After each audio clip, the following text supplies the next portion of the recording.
You have seen different types of quadratic equations, but the variables have always laid low, never caused much trouble.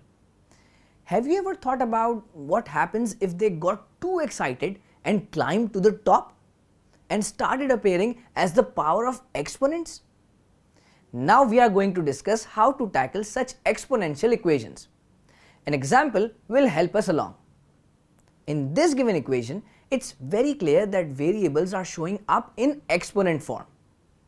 And our primary goal is to transform it into an equation with similar exponents. For that, recall a rule we had learned earlier, that during multiplication, if the bases are the same, their powers will be added. It could also go vice versa, and that's what we want to do here. The powers are already added here. We have to break it up like this: 5 power 1 into 5 power x plus 5 power 1 into 5 power minus x. And by another rule of exponents, this can be written in the denominator by changing the sign of its power x from negative to positive. Lastly, shift 26 to the left and that's it. Now that we have similar exponents in the equation, we can label the equation as 1. And suppose 5 power x to be equal to y. Our equation number 1 will become 5y plus 5 upon y minus 26 equal to 0.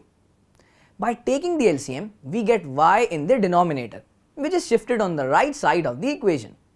And there you go, a beautiful quadratic equation. Believe me, the only new thing in this lesson was this conversion part, from this form to this one. The rest, you know all that already.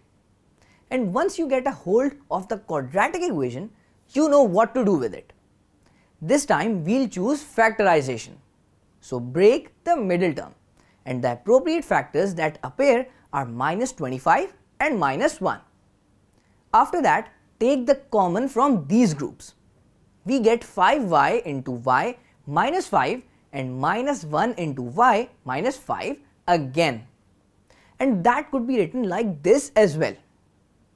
Next, we equate both factors to 0 and obtain the two values of y. They are 5 and 1 upon 5. You know it's not over yet. We had considered y equal to 5 power x. So let's replace y with 5 power x and write the constants in the exponential form on the right side as well. Now, we have enough grounds to compare the powers of 5 on both sides. By doing so, you can see that x is equal to 1 and minus 1. And just like that, we have the solution set, plus minus 1.